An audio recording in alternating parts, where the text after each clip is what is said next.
Would you prefer the class in English or Hebrew this morning? It will go quicker or feel quicker if we do it in English, probably. Rabbi, would you open us in prayer? We'll start with some Hebrew, however. Fair enough. Baruch atah Adonai Eloheinu melech haolam asher kidshanu b'mitzvotav v'tzivanu la'asok b'divrei Torah. We thank you, source of insight and wisdom, curiosity and creativity, for providing us texts with which we reflect upon our lives and plumb their depths for meaning. Amen. What does Adonai mean? Baruch atah Adonai. So in Hebrew, Adonai is sort of a placeholder or an alias, as it were, for God. The Hebrew word Adon means sir, as in a formal address, right? Sir, madam, Adon, and Adonai with the suffix is my Lord, or my, right? Sir, Lord, my Lord. So it means God. That appears in our prayers sometimes, Adonai. You might see that. Second chapter of the book of Ecclesiastes, chapter 1, I set out to explore what is the purpose, the meaning of life, to see if there is one and what that might be. And I'm going to pursue wisdom, which seems like a pretty reasonable thing, to see if that's the case. And the Kohelet, the character, the teacher, the preacher, decided what? Is wisdom the way to find meaning in life? The answer is not so much. Havel havalim was his expression, and in English often translated as vanity of vanities, probably better.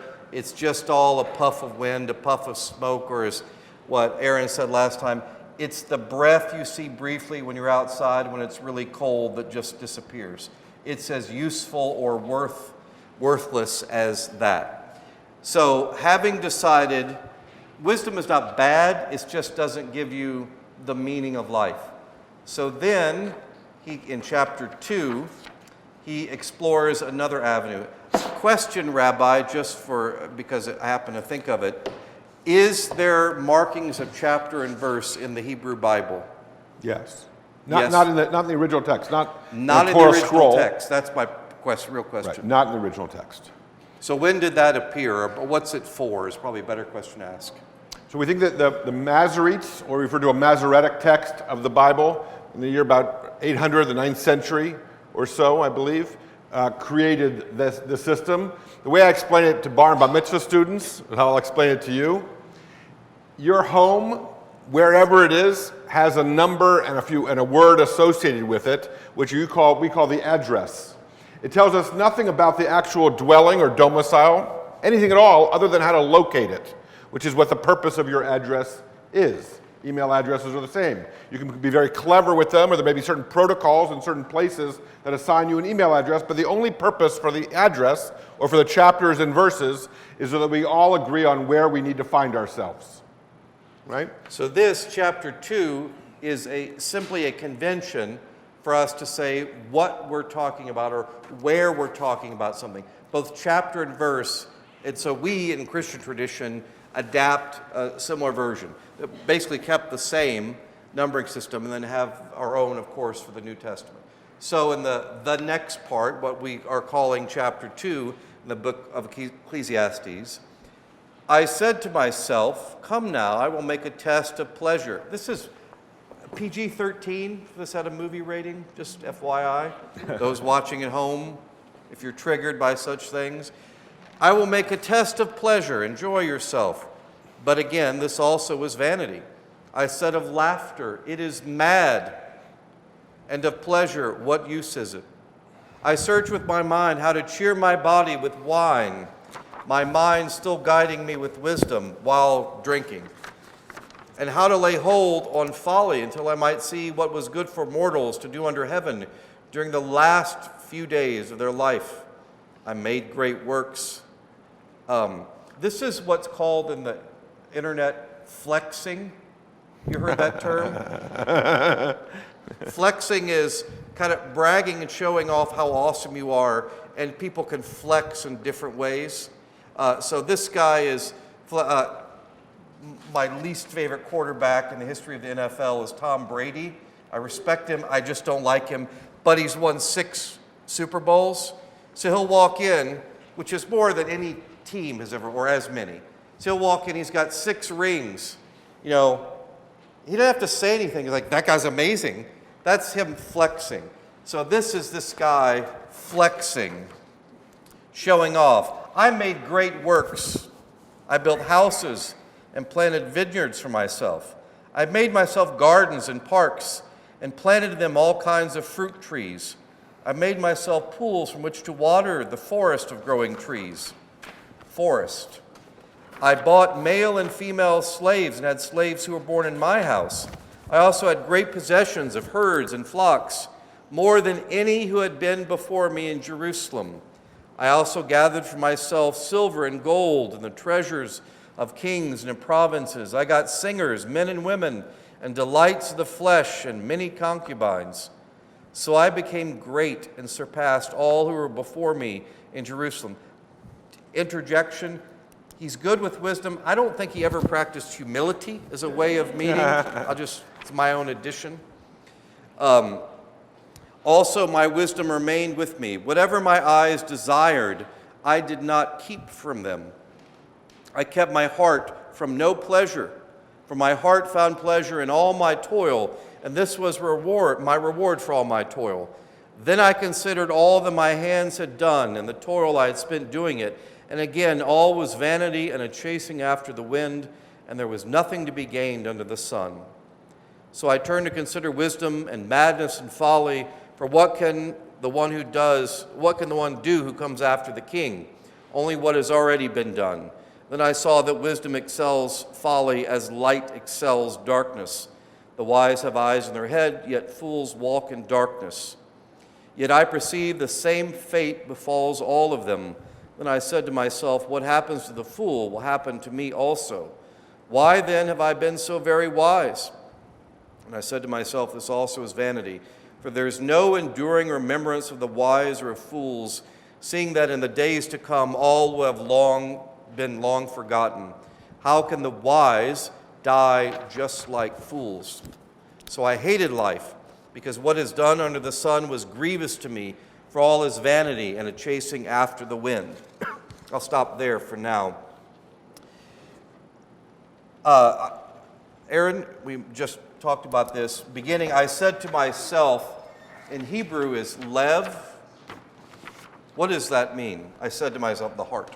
All right, so lev is the word for heart, the heart that's in your chest, as well as sort of we personify lev to mean the individual, the soul, your whole person, right? We speak in English of the heart as the source or the repository of emotion. My heart is full, my heart is broken, right? That kind of idea. And I believe the Greeks understood the heart to be the source or the wellspring of intellect. In this context, when we speak of the heart, I believe we're referring to the entirety of the person. The whole person, the soul. That term lev, we would transliterate as L-E-V, is used 593 times in the Old Testament. And that's translated here as, I said to myself, I said in my heart, or in my heart I knew. So at the deepest level, this is what I realized. And it wasn't great realization. I will make a test of pleasure, enjoy yourself. So think of this as I know you can have a dialogue with yourself, but it's that internal monologue that he's reflecting back out to the world. And what would you do if you had exhausted wisdom in today's age? It's not that hard to think what we would do. How would we test pleasure in all its ways to see if that provided meaning in life? The first thing he goes after is what? You remember? I said of laughter. What could he mean by laughter in our context? Is he talking about just comedians? Everything we would say with entertainment. Watching football games or Netflix or going to a show or concert, all those things that lift the soul, elevate us in some way, at least entertain us in some way. That's what he means by laughter here. And what did he find?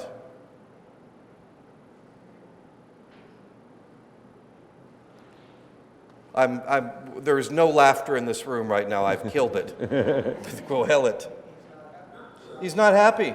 It doesn't work. It's fleeting. It's temporary. Freud said that when we can't find meaning, we divert ourselves with pleasure.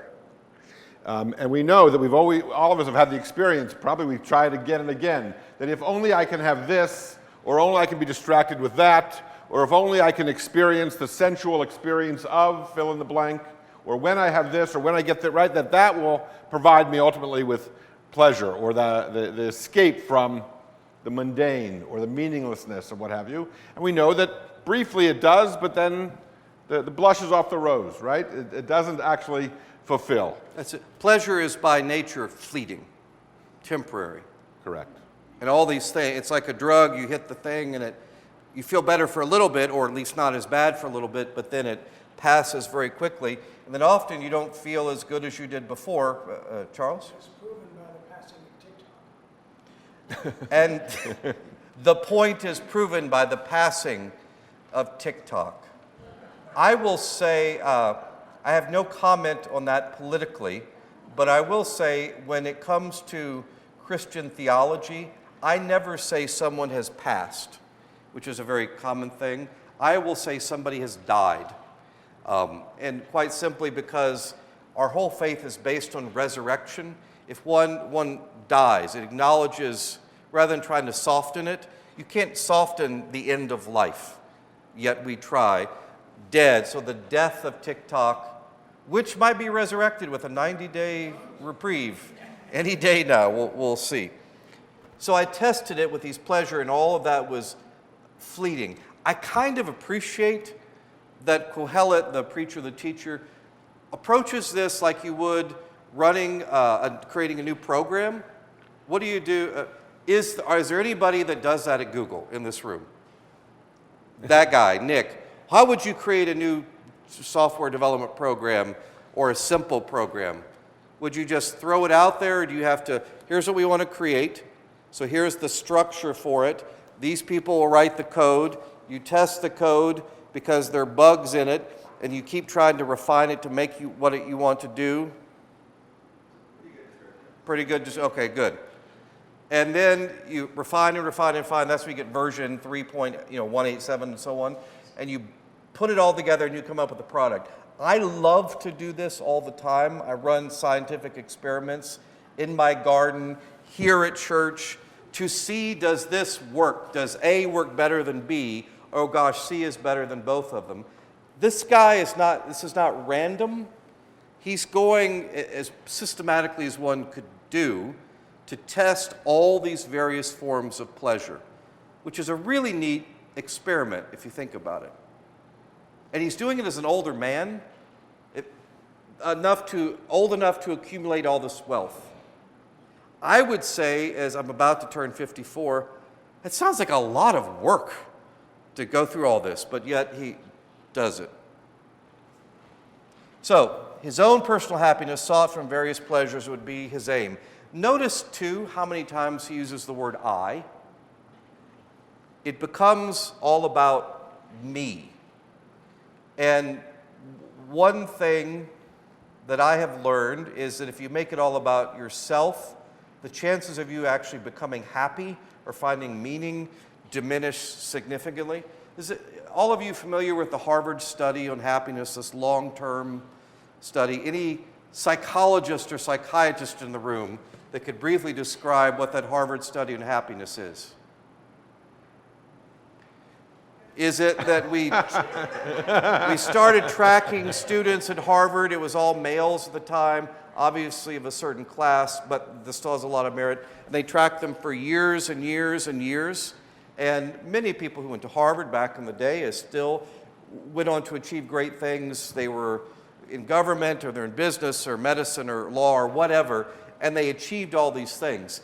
And what they found was, once you reached a certain level of financial security, that you didn't have to worry about your next meal or your house, once you reach that, getting more accumulating of wealth or things did not make you any happier at all, correct?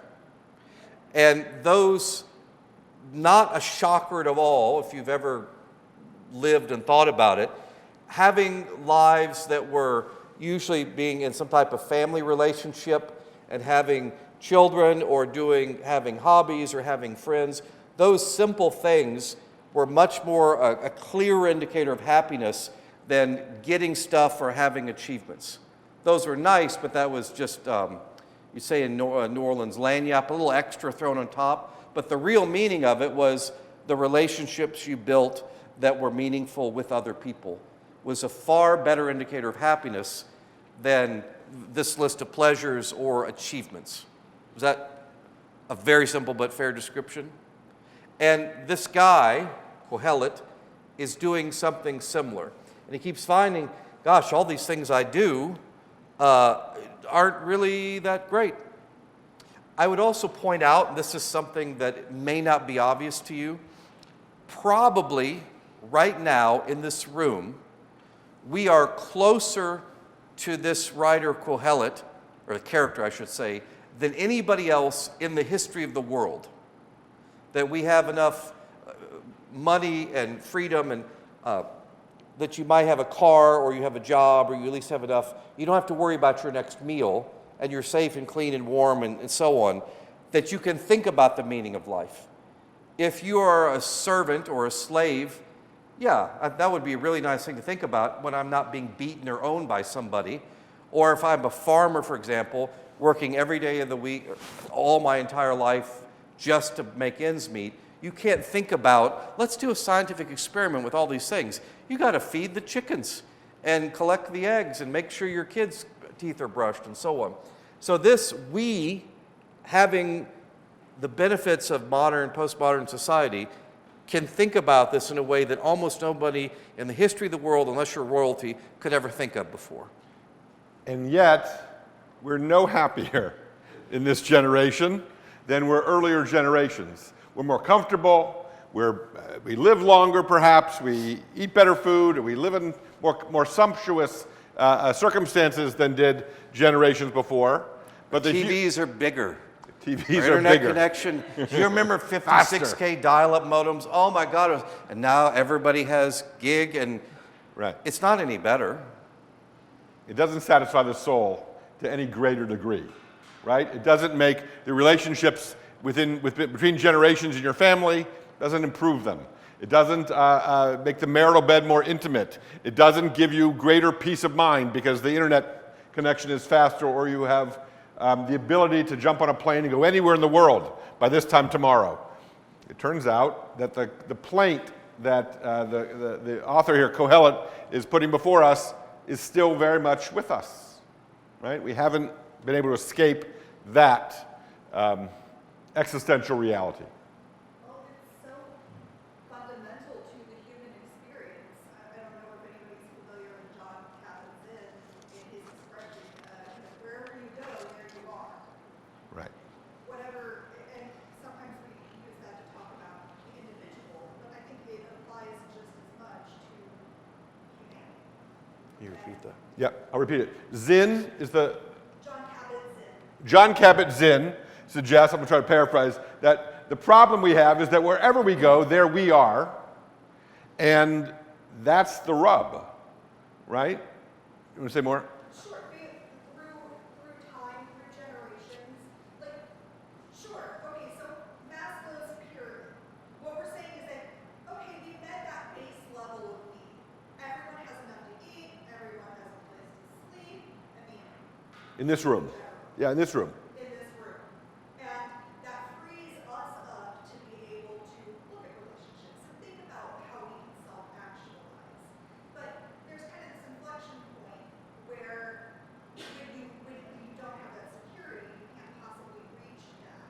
But from where we, in this room, are sitting right now, we can be just as much like the author of this text as we could at any other point in history because the concerns are so rooted in our human experience. Did everyone catch that? Or repeat it. Citing Maslow's hierarchy of needs. Do you remember the pyramid that starts at the very bottom? Subsistence, food, clothing, shelter. We go up we get higher, and the top of the pyramid is self-actualization. Turns out that we're going to speak of just the population in this room. We all have the bottom foundation of the pyramid, right? We know where we sleep. It's warm enough. Winter's coming this week, and yet we have thermostats that will address that, or we have heated seats in our car, and we're beyond that. But self-actualization is still elusive because that's the human condition. Yes? Yeah. I'm thinking at, do you remember, I'll quote something rather prosaic and then bring it more meaningfully. The movie City Slickers. Remember the movie City Slickers? Billy Crystal, Bruno Kirby. All right. But these guys are middle-aged guys, and they're looking for meaning. And rather than having a big midlife crisis, they all decide to go out west on a rodeo. And Jack Palance, the grizzled ranch hand, is the one who's leading them on the rodeo. And they're sitting around the campfire one night. Well, this is to have like an authentic experience. An authentic experience, to find yourself, to really, as a man, to discover what it's all about. And they're sitting around the campfire late one night, and Jack Palance raises his grizzled finger and explains that the meaning of life is finding that one thing. And they all lean in closer for his, cowboy wisdom, and they say, so what is it? He goes, that's what you have to figure out, right? Or Martin Luther King, here we are, Martin Luther King weekend, says that if one doesn't have that which they're willing to die for, they don't have a reason to live. We need meaning in order to have a sense of purpose, or we need to decide that we're going to be purposeful in spite of what Ecclesiastes describes as the absurdity of the world, because here we are. And so we need to focus on something. And Kohelet is suggesting that if we only focus on that which we will enjoy, the sensual, the pleasurable, that which distracts us so that we feel good about that, that's not going to avail us either. And one could even look, Kohelet doesn't say this, but one could look at it negatively. What was that quote? Wherever you go, there you are. I think like 13 or 14 assistant priests or interns that I've worked with, and every single time there's this period of where they're looking for a new job. Neil Rahman not too long ago, T.J. Freeman before that, and so I spend all this time helping them read. It's like a dating. I don't know what the new dating sites are called, but online dating, and every church is taller and thinner and walks on the beach way more than they really do. And they're all diverse and welcoming and friendly and really? Why does nobody go there? But anyway, so trying to help them read through all this stuff. And the people I've worked with have been remarkably good. With so many priests, it's like, if I could just get out of my current job, everything would be better in that new place. And, if I could just get $10,000 more of a raise, assuming the cost of living is the same, gosh, my life would be so much better. Or if I didn't have to do X in the new place, but if we really focused on there, man, everything would be good. The problem is it's you in the new place taking your problems with you to drop in that new place right where you live. And it doesn't necessarily get better. I mean, the grass is always greener, but not if you take the same crappy problems you already have with you.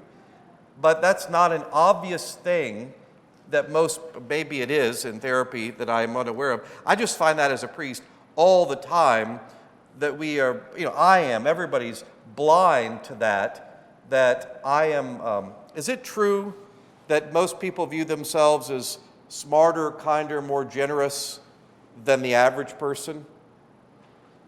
And wiser?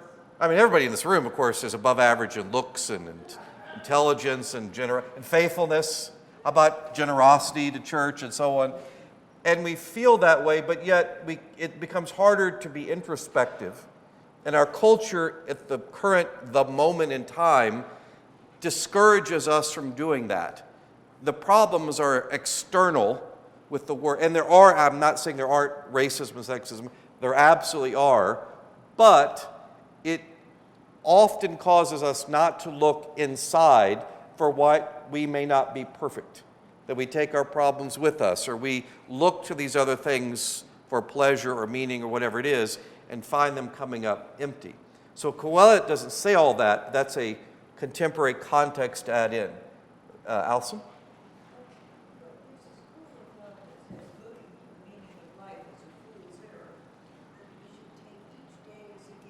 Looking for the meaning of life is a fool's errand. We shall take each day as a gift. That's nice.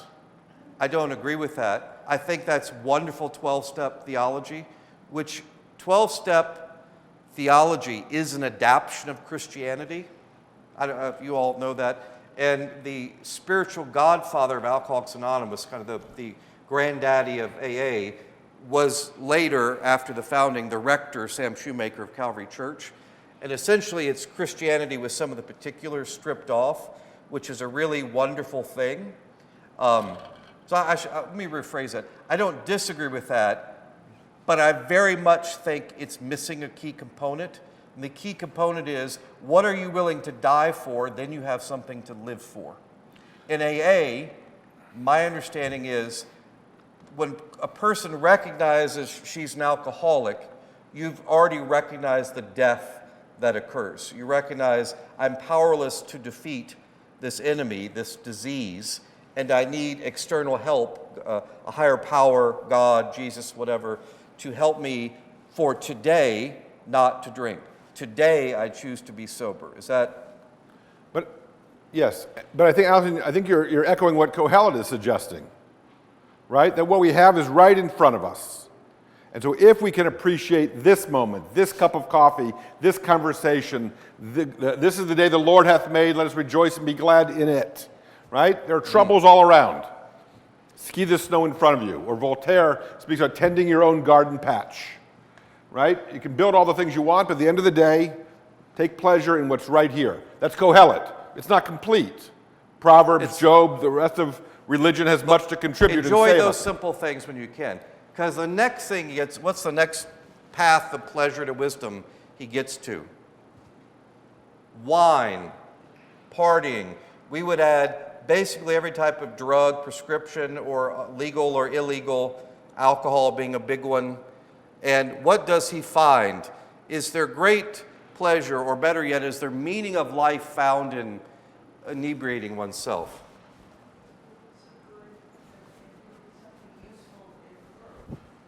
So I hear that is no, wine, drugs are not the answer to finding meaning in life. Make yourself useful. Is that may I ask, where are you getting make yourself useful?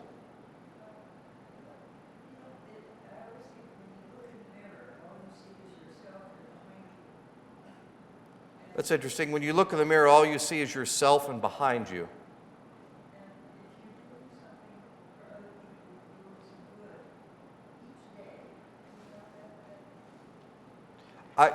So if you're looking, doing some good, particularly for other people each day, is what? Why do that? Gives you a purpose. So Kohelet is saying, he's not disagreeing with that at all. He'll get to something like that a bit later, but he's going the scientific testing one at a time. Entertainment, laughter, category 1. Category 2 is, I tried wine and just partied all the time. I mean, I guess no one does that anymore, right? Lots of people are inebriated in various ways rather than deal with the life they have. Where I come from, Kentucky, Appalachia, it used to be alcohol, and then it was things like Valium and other stuff, and the society could kind of bear that. And then when it got to crystal meth and fentanyl, that was the tipping point. Like, too many people, it was too cheap, too accessible, too deadly. It just threw it over. So it's wrecked entire cultures, and in a way you can't just come back from, because it kills you, or it destroys the family structure, destroys your mind and teeth in your body and all these other things. So it's one thing if you just have a drink once in a while, but in Kohelet's thing, he went all the way. And wine was what that culture had. So in our terms, Kohelet would say, I tried everything. Everything that was out there, I tried it. And what did he find? It's pretty good. We should do that in moderation. Everything's okay in moderation. No, heroin is not okay in moderation, is a fair statement to make. This is not a good thing.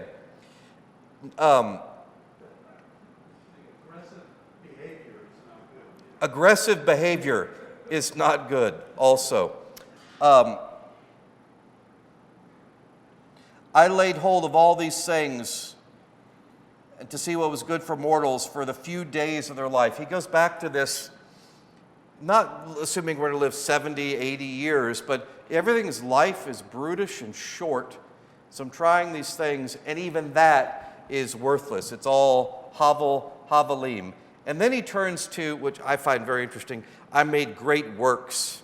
When he starts, I feel here he switches. This is why King Solomon is often viewed traditionally as the author. I think of this in our context as Andrew Carnegie or Frick. Now, were they really nice, generous, wonderful people?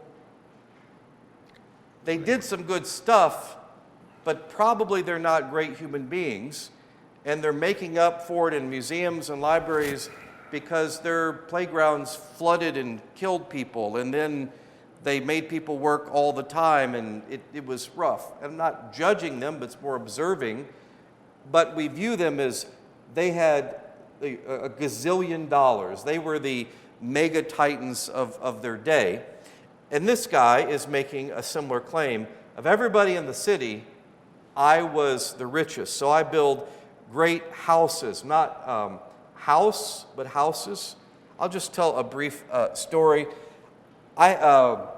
In another parish, a guy came to me and said, "Jonathon, I need to reduce my pledge." I said, "Oh dear, I'm so sorry. Why is that?" "Well, I'm having a lot of, it's expensive to maintain multiple properties." "Wow, that's really, tell me more about that problem that you have." "Well, see, I have 3 houses. I have the one here and the one at the beach vacation, the one in the mountains. And it's really expensive. And, just the taxes alone are killing me, let alone maintenance. And then we have to have somebody oversee it. And then, I cut the yard. And I was like, whoa, I don't even know what that's like. But I have a solution for you. What's that? So I can reduce my pledge. What you do with your pledge is not my business.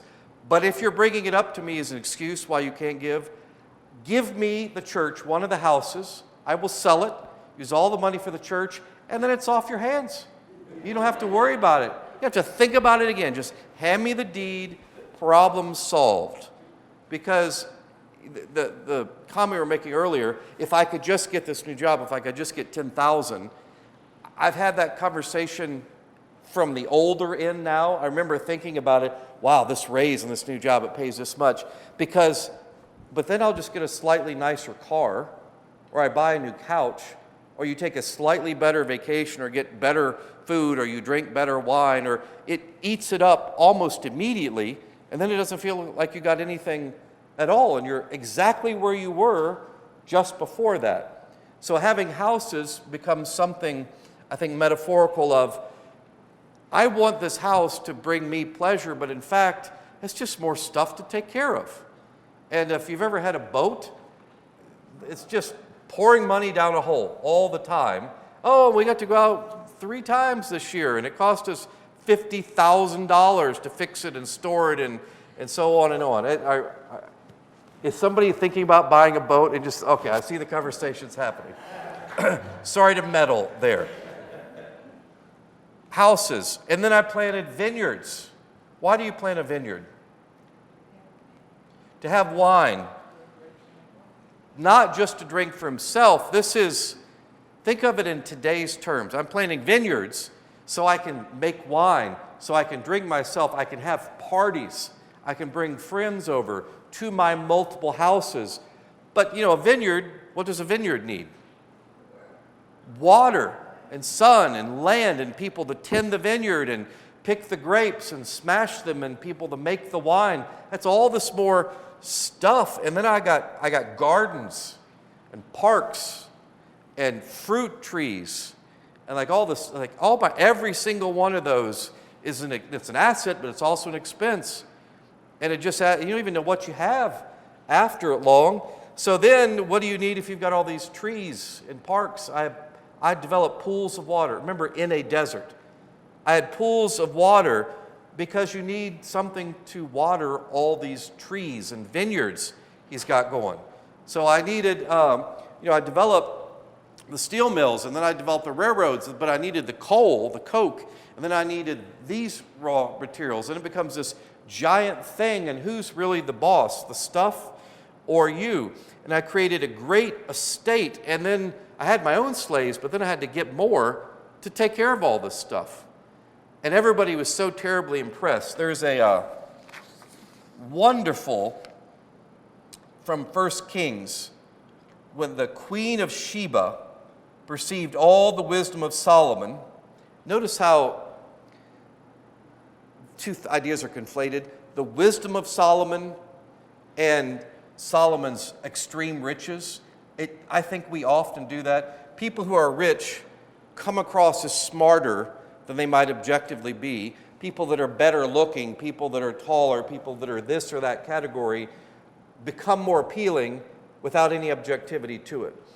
Queen of Sheba perceived all the wisdom of Solomon, the house that he had built, the food of his table, the seating of his servants, the attendance of his waiters, their attire, his cupbearers, his stairway by which he went up to the house of the Lord.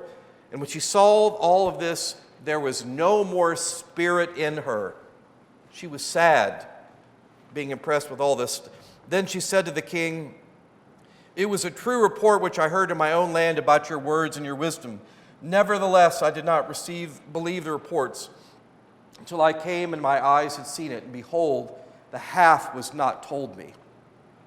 She was so incredibly impressed with all his stuff. She was blown away by all this and was taken in.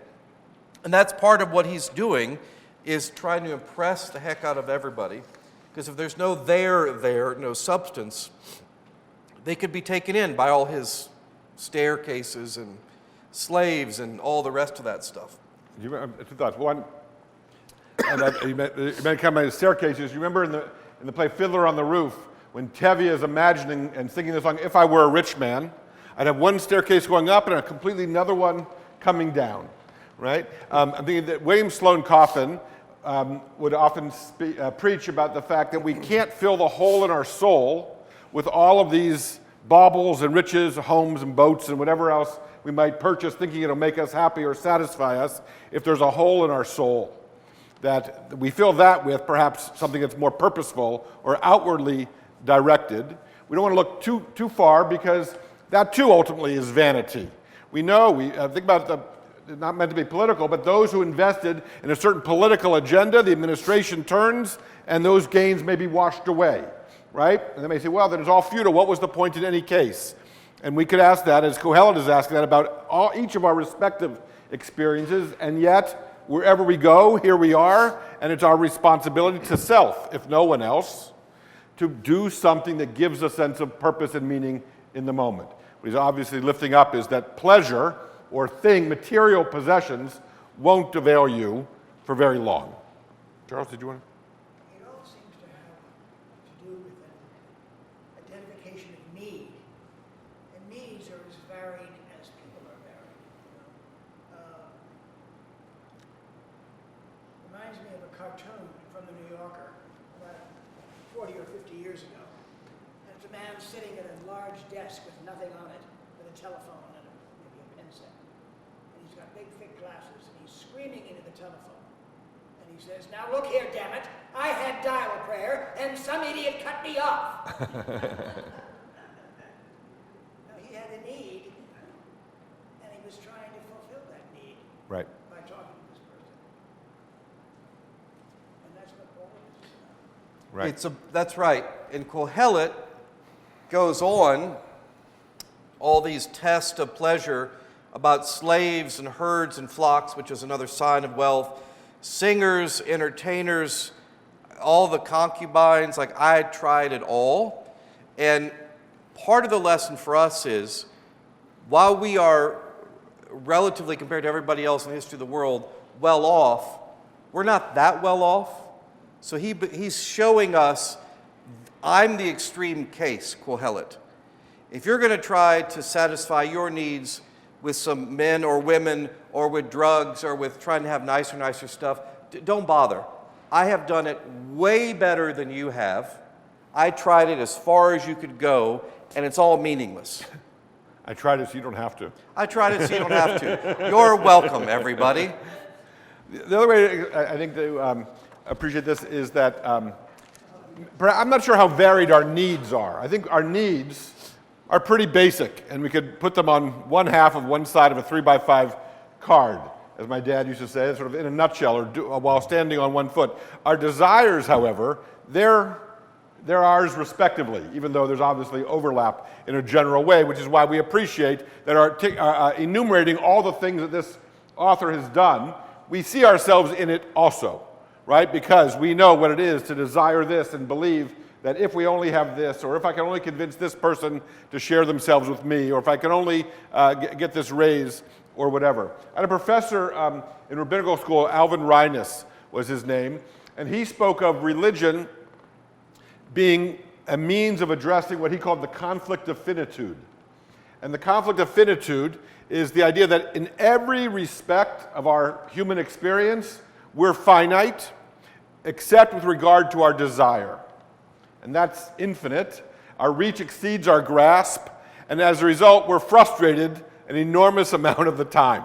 And so some find solace in the bottom of a bottle, or by inebriating ourselves, or anesthetizing ourselves, and others find it in other ways. And religion comes along to say, we appreciate fully that your experience as a human being is one that is brutish and short, is frustrating, meaning eludes you, and yet, if you focus on these qualities, or you focus on these activities, that will be your best bet to finding a sense of purpose, or giving you that which to strive for in a way that's beyond what that on your phone will distract you with, or that which you can purchase on a shelf somewhere or have now delivered to your home.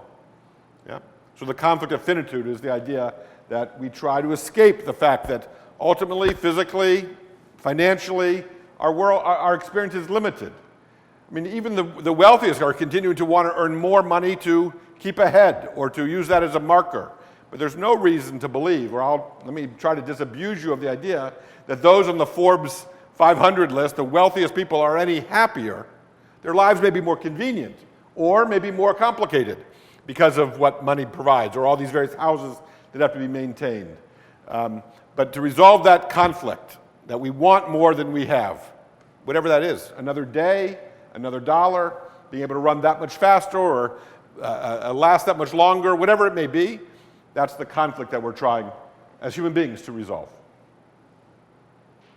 Does anybody, Michael?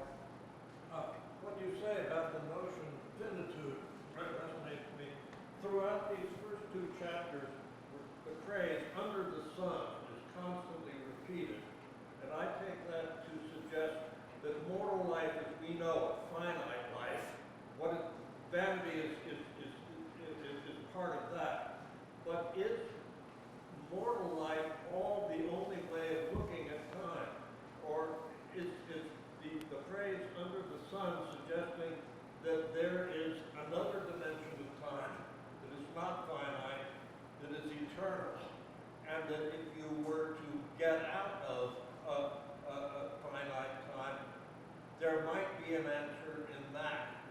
Is that what the 24, verse 24 of chapter 2, there's nothing better for mortals than to eat and drink and find enjoyment in their toil. There it seems that work might, in some circumstances, give a sense of To read louder for everybody, there's nothing better for mortals than to eat and drink and find enjoyment in their toil. But how do you get to that point? This also is from the hand of God, but that God is what? Elohim, not Yahweh, and he seems to be an unknowable God, and ultimately we don't, you can't, he dispenses that insight arbitrarily. I have the New Oxford Bible here, and its footnote on these lines is that joy is a gift of God, but God is quite arbitrary, dispensing it as he pleases. No moral evaluation is intended by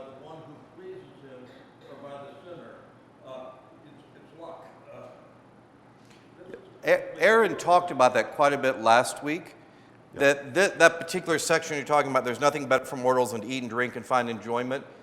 That's suggesting, while it's not going to give deep meaning to your life, that you should enjoy the moment, the day given to you, enjoy a good meal, enjoy a task accomplished. Like, I shoveled all that snow, it's now clean.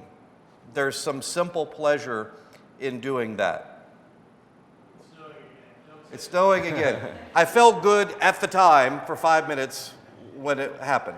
But that's how it is. That's what the writer is suggesting. I think also, I think an echo, yes. I think that another dimension of time before, over and above mortal time is a viable solution to our problem. So if you do, different religions have what to say about eternal life, right? Or the world beyond this one, such as it is, which then squares the circle because life is so complicated or so simply frustrating. Maybe it's not as complicated as we make it out to be. I mean, one could read this from a nihilistic point of view.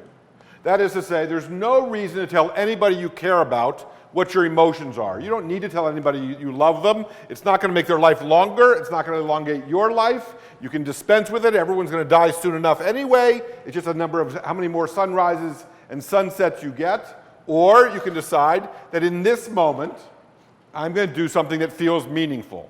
Or in this moment, I'm going to do that which is helpful to another person. In spite of the fact that when the end game is written, that's not going to amount to a whole lot. But it gives us purpose or meaning or... Yeah, but something, but a little bit, compared to all these other things. Right? I think also just the notion of self-discipline, we haven't spoken of that here. Is it better to do this versus that? Is it better to challenge ourselves, to shovel the walk? We shoveled my driveway just early yesterday, and then it turns out it was above 32 degrees and it was going to melt anyway, and I thought to myself, well, okay, was that worth it? Was that foolish to have done that? No, in point of fact, it was satisfying to actually be able to look then at a plowed driveway or a shoveled walk. And you got to work out. And you got to work out. And you appreciated it, and you felt your body, your heart pumping, and your face is a little bit flushed because of the cold. And that experience is part of what we're here to share or to have. So chapter 2 is the experiment of pleasure, and his decision as analysis of all that is what?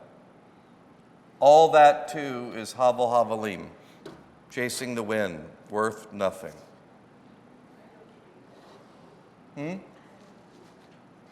Okay, Allison doesn't believe that. Good. Chapter 3 next week. Thank you all very much.